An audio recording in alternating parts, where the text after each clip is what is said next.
በስመ አብ ወወልድ ወመንፈስ ቅዱስ አሐዱ አምላክ አሜን። ቅድሚ ኩሉ ናይ ተዋሃቢ ሰላም ዝኾነ እግዚአብሔር አምላክ ሰላም ሳኻትኩም ይኹን። አምላክ ሰማይ ከቕንዓልና እሞ ንሕና ባሮቱ ተንሲእና ኸንዓይና።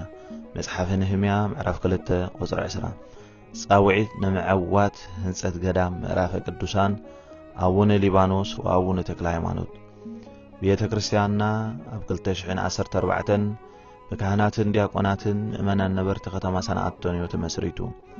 አገልግሎቱ ከብድሕሪ ምጽንሑ ካብ ዝቐጽል እውን ናብ ደረጃ ገዳም ንምዕባይ ብዝወፀ መደብ ኣብ መወዳእታ 2022 ኣባላት እዚ ገዳም ብዙሕ መስዋዕት ብምኽፋል ኩሉ ኦርቶዶክሳዊ ኣማኒ ዝኸውን ኣብ 2.3 ሚልዮን ዶላር ልዕሊ 21 ኤከር ስፍሓት ዘለዎ ብኣግራብን ናይ ተፈጥሮ ማይን ሃብታም ብዝኾነ ቦታ ብምግዛእ ብውሽጣዊ ዓቕምን ጉልበትን ንግዚኡ ዝኸውን ቤተ ክርስቲያን ብምስራሕ بقطعون አገልግሎት ክህብ ጀሚሩ ይርከብ።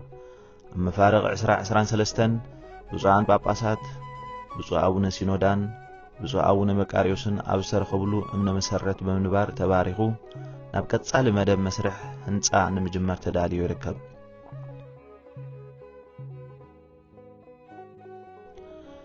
ከም ኣካል ናይ ዝተታሕይ ዘሎ መደባት ቀዳምነት ተዋሂብዎ ክሰርሓሉ ዝጸንሐ ናይ ማያ ጸሎት ህንጸት ኮይኑ ጎፈንድሚ ከም እውን ቀጥታ ሓገዝ ነቶም ናብ ቤተ ክርስቲያን ብዝሰዱን ኣብ መላእ ዓለም ዘለው ቅዱሳት ምእመናን ዝተኣከበ ገንዘብ ኣብ መፈጽምቱ በጺሑ ኣገልግሎት ክህብ ጀሚሩ ይርከብ።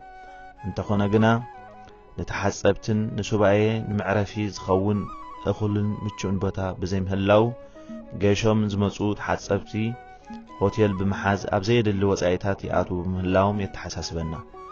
ቀዳምነት ይብናዮ ዘለና ቀጻሊ መደብና ነተሓጸብቲ ማየ ጸሎት ዝኸውን ምቹእን እኹልን ቦታ ንምህናጽ ተዳሊና ኣለና እሞ ገዳም ምዕራፈ ቅዱሳን ኣብ ምህናጽን ምስፍሐን ትሕተ ቅርጽን ተዳልዩ ዘሎ መደባት ንምዕዋት ኣብ ዝካየድ ናይ ገንዘብ ምትኣኻኸቢ ፕሮግራም ራባፎር ናይ 2025 ኤልኢ መኪና ክዕውት ዝኽእል ቲኬት ብስምኩምን ብስም ደቅኹምን ብምግዛእ ተኻፈልቲ ደርብ በረኸት ክትኮኑ ከም እውን ኣብ ናይ ሞያን ንብረትን ደገፍን ሓገዝን ክትሳተፉ ኣብ ሰማይ ንጽድቂ ኣብ ምድሪ ድማ ታሪኽ ንምስናድ ብሓባር ዓሸራና ኸነቐምጥ ኣብ ሙሉእ ዓለም ዘለኹም ምእመናን ገዳም ምዕራፈ ቅዱሳን ሓደራ እናበለት ጻውዒት ተቐርብ።